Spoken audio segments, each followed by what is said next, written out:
அனைவருக்கும் அடியனின் பணிவான வணக்கங்கள்.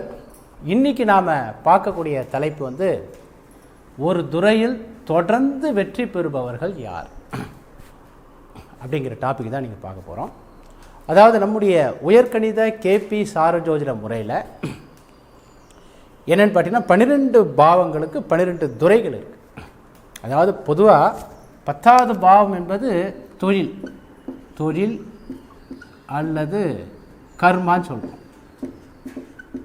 இது எல்லா தொழிலும் குறிக்கக்கூடியது. உலகத்தில் இருக்கக்கூடிய எல்லா தொழிலுக்கும் 10வது பாவம் தான். குறிப்பாக 10வது பாவம் என்பது நிர்வாகத்திறன் அப்படிங்கிறது.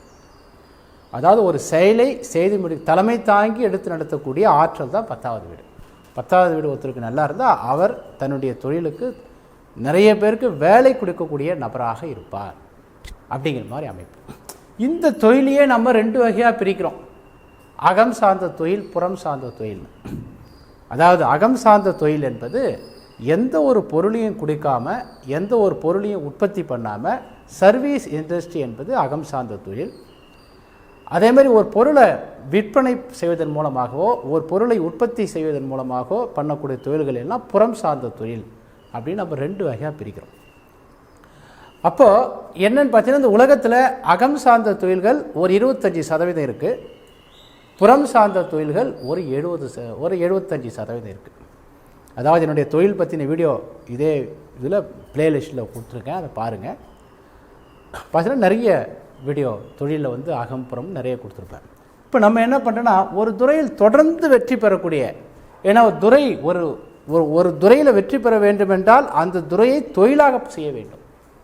உதாரணத்துக்கு சினிமா துறையில் ஒருத்தர் வெற்றி பெற வேண்டும் என்றால் சினிமாவை தன்னுடைய கர்மாவாக பாதிக்க வேண்டும். சினிமா துறையில் தான் அவருடைய கர்மா இருக்கும். கர்மானா செயல்பாடுகள்.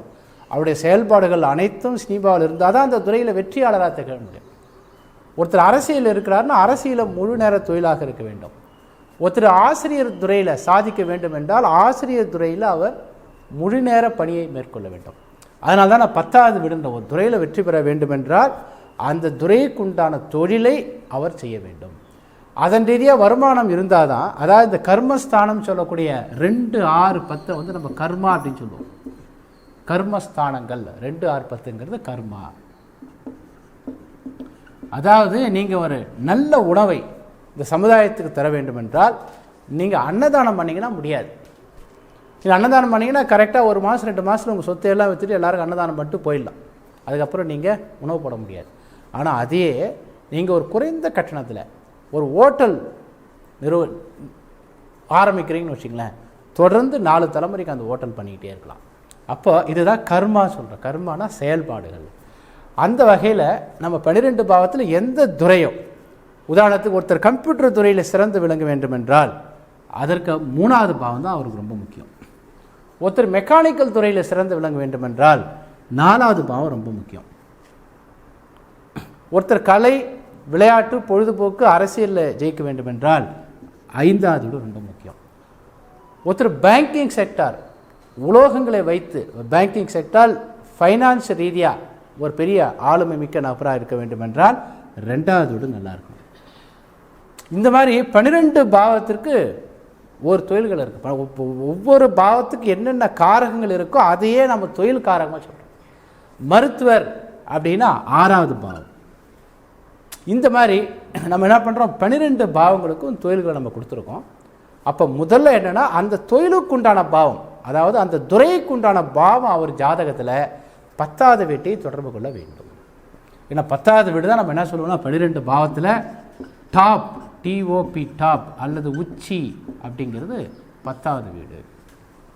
10வது வீட்டுக்கு ஆளுமை, கர்மா மட்டும் இல்லை, ஆளுமை அப்படிங்கிறதும் 10வது வீட்டோட காரகம் தான். ஆளுகின்றவர், ஆட்சி செய்கிறவர். இந்த 10வது வீடு பவர் அப்படின்னு சொல்லுவோம். 12 பாவத்தில் பவர் அப்படிங்கிறது 10வது பாவம் தான். அப்போ நம்ம என்ன துறையில் இருக்கிறோமோ அந்த துறைக்கு உண்டான பாவம் 10வது வீட்டை தொடர்பு கொள்ள வேண்டும். ஃபஸ்ட்டு அந்த பாவத்துடைய உபநட்சத்திரம் தான் நின்ற நட்சத்திரம் உபநட்சத்திரம் வழியாக 10வது வீட்டை தொடர்பு கொள்ள வேண்டும். இந்த பாவ தொடர்புனா என்னன்றது இதே வீடியோவில் கீழே டிஸ்கிரிப்ஷனில் போய் பார்த்தீங்கன்னா பாவ தொடர்பு என்றால் என்ன அப்படின்னு கிளிக் பண்ணி பார்த்தீங்கன்னா உங்களுக்கு நிறைய வீடியோஸ் இருக்கும். அதை வச்சு நீங்கள் தெரிஞ்சுக்கலாம். புதுசாக இன்றைக்கி தான் அந்த வீடியோ பார்க்குறீங்கன்னா அவங்களுக்காக சொல்லக்கூடிய விஷயம் இது. கீழே போய்ட்டு இதே டிஸ்கிரிப்ஷனில் கீழே வந்து உங்களுக்கு பாவ தொடர்பு என்றால் என்ன அப்படின்னு இருக்கும். அதை உள்ளே போய் பார்த்தீங்கன்னா உங்களுக்கு தெரியும். ஓகே, அப்போ அந்த துறைக்கு உண்டான பாவம் 10வது வீட்டை தொடர்பு கொள்ள வேண்டும், அல்லது அட்லீஸ்ட் 2 6ஐயாவது தொடர்பு கொள்ள வேண்டும். அப்படி தொடர்பு கொண்டாதான் அந்த துறையில் தொடர்ந்து வெற்றி பெற்று ஒரு சாதனையாளராக இருக்க முடியும். அந்த துறையில் தொடர்ந்து, ஏன்னா ஒரு துறையில் உங்களுக்கு கீழே நிறைய பேர், ஏன்னா அது ஆளுமைன்னு சொல்கிறோம் இல்லையா. ஆளுமைனா என்ன அர்த்தம்? அவர் தொழில் ரீதியாக அவரை நம்பி நிறைய பேர் இருக்குது தான், அதான் ஆளுமைன்னு சொல்கிறோம். அந்த வகையில் ஒருத்தர் என்ன துறையில் இருக்கிறாரோ அந்த துறைக்குண்டான பாவம் 10வது வீட்டை தொடர்பு கொள்ள வேண்டும், நம்பர் 1. அப்படி இல்லைன்னா அட்லீஸ்ட் 2ஐயோ 6ஐயோ தொடர்பு கொள்ள வேண்டும். இந்த 2, 6, 10ங்கிற கர்மாவை தொடர்பு கொள்ளும் போது தான் அவர்கள் அதில் சாதனையாளராக தொடர்ந்து வெற்றி பெறக்கூடிய நபராக இருப்பார்கள். 3வது 11வது வீட்டையும் சொல்லலாம். 10வது வீட்டு, அதாவது 2, 6, 10, 11. அதுக்கப்புறம் 3வது பாவம் உபஜயஸ்தானங்கள் சொல்கிறோம் இல்லையா. 3, 6, 10, 11. 2ங்கிறது பணம் அப்படிங்கிறதால அப்போ 3, அதாவது இப்படி எடுத்துக்கலாம். 3, 6, 2, 3, 6 இந்த வரிசை டாப்புங்கிறது 11வது விட ரொம்ப முக்கியம் தான். 11வது விட அவர் திருப்தியாக இருப்பார். ஆளுமை தன்மை கம்மியாக இருக்கும். அதாவது புறம் சார்ந்த தொழிலாக இருந்தால் 10வது வீட்டை தொடர்பு கொள்ளணும், அகம் சார்ந்த தொழிலாக இருந்தால் 11வது வீட்டை தொடர்பு கொள்ளணும். ஏன்னா புறம் சார்ந்த பாவங்கள் என்பது உங்களுக்கு எல்லாருக்கும் தெரியும். 2, 4, 6, 8, 10, 12 இதெல்லாம் புறம் சார்ந்த பாவங்கள்.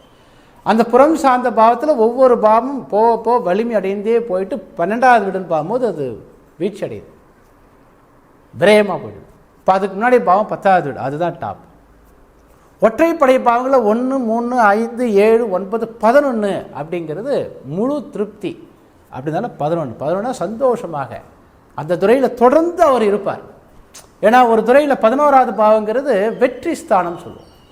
அப்போ ஒருத்தர் ஒரு துறையில் தொடர்ந்து வெற்றி, ஏன்னா வெற்றி என்பது 6, 11 சொல்லுவோம். 6, 11 தான் வெற்றி. 10 என்பது நிர்வாகத்திறன், 3 என்பது பப்ளிசிட்டி, எல்லாருக்கும் தெரிந்த நபராக இருக்குது. 2 என்பது வருமானம். அப்போ இது போக இன்க்ரீஸ் ஆகிட்டே போகுது. 2ஐ விட 3 வலுவானது, 3ஐ விட 10 வலுவானது, 10க்கும் 11 சமபலம். 11 வந்து அகம் சார்ந்த துறைக்கு, சர்வீஸ் இண்டஸ்ட்ரிக்கு. 10 வந்து புறம் சார்ந்த துறைக்கு, 11 வந்து அகம் சார்ந்த துறைக்கு. அந்த மாதிரி நம்ம பிரிச்சுக்கிறோம். அப்போது முதல்ல அந்த துறைக்கு உண்டான பாவம் உபஜயஸ்தானம் சொல்லக்கூடிய 3, 6, 10, 11 அட்லீஸ்ட் 2ஐயும் தொடர்பு கொண்டு அந்த துறையில் அவர் நீண்ட காலம் இருப்பார். இது மட்டும் இல்லாமல் ஒருத்தர் தனித்துவமாக இருக்கிறாரா, ஒருவர் வெற்றியாளர் என்போது அவர் ஒரு தனித்தன்மை பெறும்போது தான் அந்த வெற்றி என்பது எளிதில் சாத்தியமாகும். அந்த துறையில் எல்லாராலையும் பரபரப்பாக பேசப்படுவார். ஒரு துறையில் நீண்ட காலம் இருக்குன்னா அவருக்குன்னு ஒரு தனித்தன்மை இருக்கும். அப்போ தனித்தன்மை எதுனா லக்ன பாவம் தான் தனித்தன்மை. லக்னம் தான் ஒருத்தருடைய தனித்தன்மையை தெரிவிக்கிறது. அப்போ லக்ன பாவம் என்ன பண்ணணும்னா அதே மாதிரி அந்த ஜாதகத்தில் 3, 6, 10, 11 இது உபஜயஸ்தானங்கள் சொல்கிறோம். இந்த 3, 6, 10, 11ஐயும் தொடர்பு கொள்ள வேண்டும். அதில் என்ன ஒரு விதி விலக்குனா அந்த பாவங்கள், இந்த 3, 6, 10, 11வது பாவங்கள் அவருடைய தொழிலுக்குண்டான பாவத்துக்கு கெடுதல் செய்யக்கூடிய பாவமாக இருக்கக்கூடாது. உதாரணத்துக்கு அவர் ஒரு மெக்கானிக்கல் லைனில் இருக்கிறார்னா லக்ன பாவம் 3ஐயோ 11ஐயோ தொடர்பு கொள்ளக்கூடாது. ஏன்னா மெக்கானிக்கல் லைன் என்பது 4வது பாவம். அப்போ 4ஆம் பாவத்தை கெடுக்கிற பாவமாக அது இருக்கக்கூடாது. 6, 10 இருக்கணும். 6, 10 என்பது 6, 10 உபஜயஸ்தானமாகவும் போயிடுச்சு. அது மட்டும் இல்லாமல் உங்களுக்கு 4வது வீட்டுக்கும் சாதகமான வீட்டாயிடுச்சு. அதாவது என்னன்னா லக்ன பாவம் ஒருத்தர் என்ன துறையில் இருக்கிறாரோ அந்த துறைக்கு சாதகமான வீட்டை தொடர்பு கொள்ள வேண்டும். அதே நேரத்தில் அதை லக்னத்தை கெடுக்கிற மாதிரி இருக்கக்கூடாது. ஏன்னா லக்னத்தை கெடுக்கிற பாவம் எது? 8, 12 தான் லக்னத்தை கெடுக்கிற பாவம். அப்போ லக்ன பாவம் 8, 12 தொடர்பு கொள்ளும் போது அவருக்குன்னு எந்த ஒரு தனித்தன்மை இருக்காது. அதே மாதிரி 5, 9 இது 10ஆம் பாவத்துக்கு 8, 12வது பாவமாக வரும். இந்த 5, 9க்கு 10வது வீட்டுக்கு 8, 12வது வீடாக வரும்.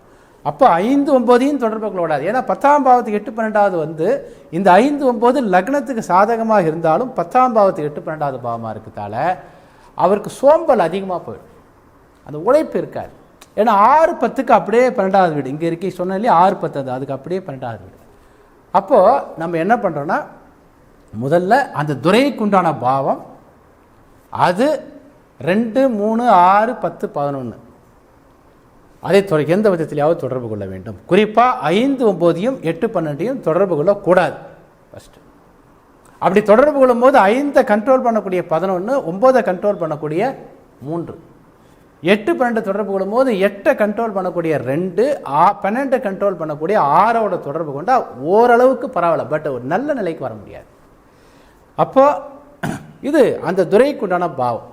2வது லக்ன பாவம் 3, 6, 10, 11வது வீட்டை தொடர்பு கொண்டு அந்த பாவங்கள் அவர் என்ன துறையில் இருக்கிறாரோ அந்த துறைக்கு உண்டான பாவத்தை கெடுக்காமல் இருக்க வேண்டும். அதே மாதிரி ஜென்ரல் ரூல் 8, 12, 5 போது ஜென்ரலாகவே நம்ம எல்லா வீடியோவும் பார்த்தீங்கன்னா ஒரு குறிப்பிட்ட பாவம் 8, 12, 5, 9 தொடர்பு கொள்ளக்கூடாதுன்னு தொடர்ந்து நம்ம வலியுறுத்திட்டு வரோம். ஏனென்றால் 8, 12 என்பது அகம் புறம் ரெண்டுத்தையும் கெடுக்கக்கூடியது. 5, 9 என்பது புறவாக்கி முழுசாக கெடுக்கக்கூடியது. 6, 10க்கு அப்படியே 12வது பாவமாக இருக்கிறதால அது சிறப்பான பாவம் நம்ம சொல்றதில்லை. அப்போது லக்னம், அதாவது ஒரு துரைக்குண்டான பாவம் லக்ன பாவம். 3வது தெய்வ அனுகிரகம், அதாவது 9வது வீடு தான் தெய்வ அனுகிரகம்.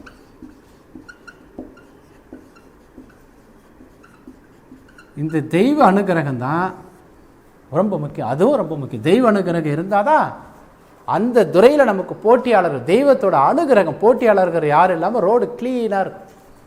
ஒரு டிராஃபிக் ஜாமில் நம்ம 60 கிலோமீட்டர் வேகத்தில் போக முடியாது, 100 கிலோமீட்டர் வேகத்தில் போக முடியாது. ரோடு ஃப்ரீயாக இருந்தால் நம்ம 120 கிலோமீட்டர் வேகத்தோட போகலாம்.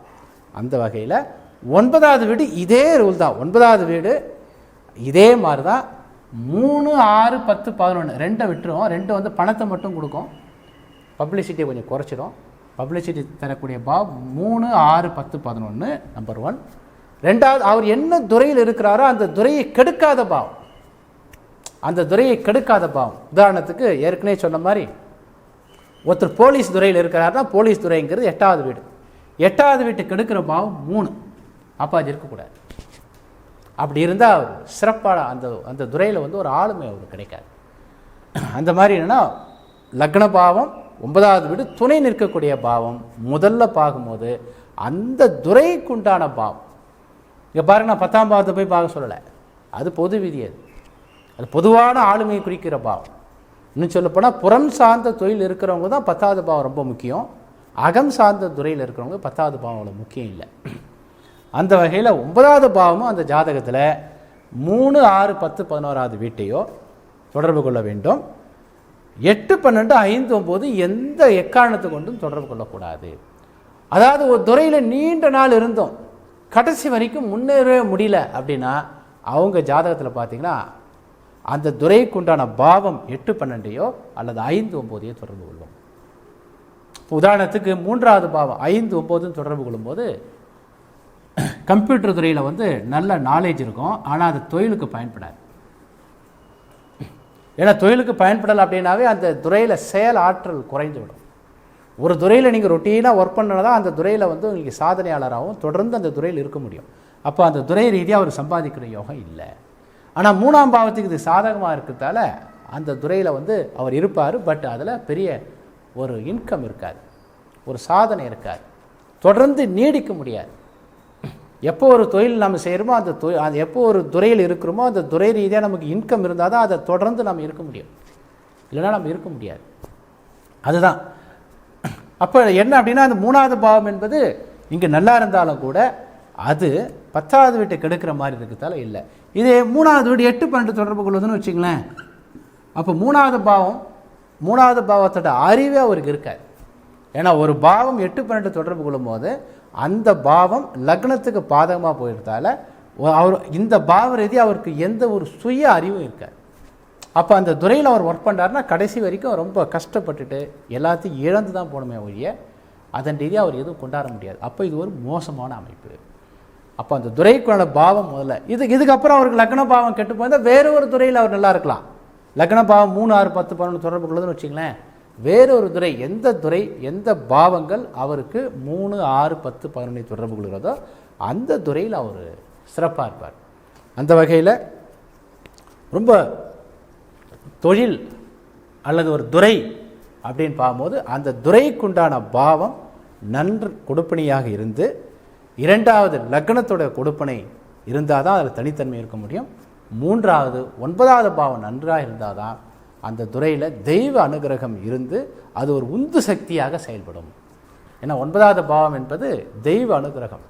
இந்த தெய்வ அனுகிரகம்ங்கிறது என்னென்னா, ஒரு சூழல் நமக்கு சாதகமாக ஒரு சூழல் உருவாக்கிவிடும். மீண்டும் நம்ம அடுத்த வீடியோவில் வேற ஒரு டாபிக் பற்றி பேசுவோம். நன்றி, வணக்கம்.